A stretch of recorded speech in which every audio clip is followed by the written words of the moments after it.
Back in the day when games were expected to be released as a complete product, if a game shipped with a broken or underperforming system, item, or character, you just had to deal with what you had.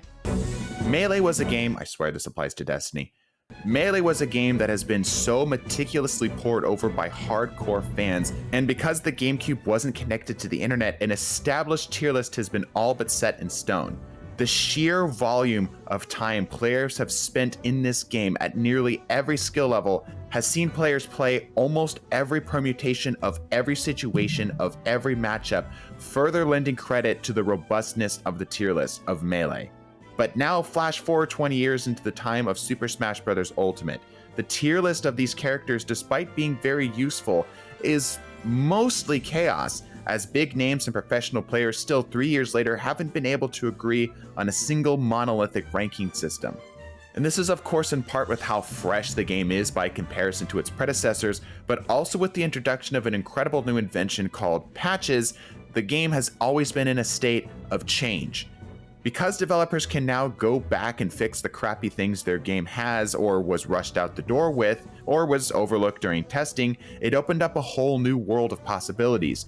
One such outcome, of course, was the invention of early access, where a game would be released in a broken state, but the developers would then use the extra time to correct mistakes during development. Sometimes this can be a good thing. Sometimes this just seals the fate of an already dying game. In this line of thinking, competitive games can be rebalanced as players discover new ways of gaining competitive advantages that the developers didn't quite intend. It makes you wonder what would be different now. What characters would the developers of Melee buff or nerf if they were given these tools? Well, if these devs were the Bungie devs, they would do something like this. You seeing the problem here?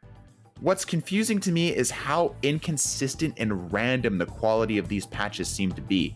Just take a look at armor. Over here you've got Ashen Wake, which got a buff a while ago which allows it to completely refund grenade energy on kills on Guardians in the Crucible, whereas before it was kind of alright. Now it's ooh, that man just got clipped. Oh my gosh, that's so many of them. Oh, it just keeps going. But you still have these lingering blisters on the ass of the game, like these pieces of shit. Why would you ever run this trash when you have literally anything else? We see this constant back and forth between smart buffs, nerfs, and changes, like the recent one to the subclasses, and then you see things like the nerfs to sliding, which regardless of what side of the argument you're on when it comes to the slide nerfs, it never was something that people were really asking for. What Bungie has seemed to have forgotten is how valuable player feedback can be.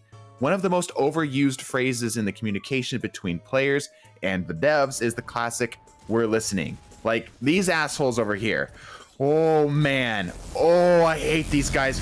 Oh, you can dump an entire fucking super and they still keep, oh! There are so many core systems that feel like antiquated relics of the technical limitations from the PlayStation 3 era. Like all of these buggy and underwhelming systems that have caused players unnecessary frustration for years, including, but not limited to, slow patch cycles, 3 peeking, new Crucible maps, anti-cheat, DDoS protection, melee registration, map exploitation, dedicated servers, Crucible game modes, separate PVE, PvP sandboxes, publicly tested builds, tick speed, spawning mechanics, PVE enemy teleportation, PvP enemy teleportation, controller sensitivity reworks for traction, custom controller key bindings, separate PC and console sensitive tweaks, random map geometry, Telesto in general, and error codes.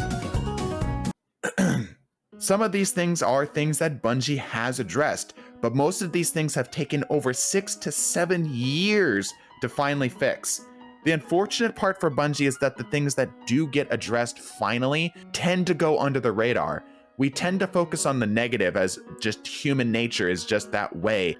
The crazy part is that sometimes Bungie actually does listen to their community, and it's magical. For example, they announced that sliding with Cryochlasm equipped on the Behemoth Titan will now always break stasis crystals, which was actually a suggestion from a Reddit post of all places. At the end of the day, D2 is truly a remarkable game that has a lot of flaws.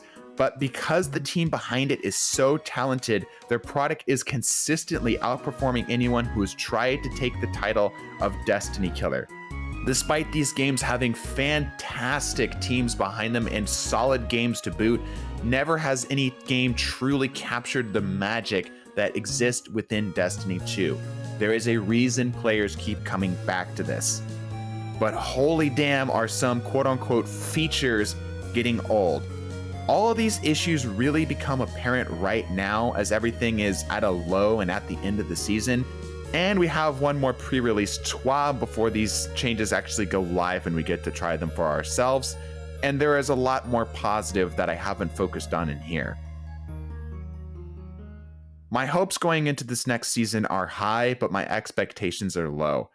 And as a PvP player who's been told that my metaphorical diet allowance from Bungie is going from a 2 raisins and a glass of water diet to a 2 raisins and a handful of Cheerios plus a glass of water diet, it makes me wonder how much longer I can take being starved before I'm forced to go find food somewhere else. Bless your faces and deuces.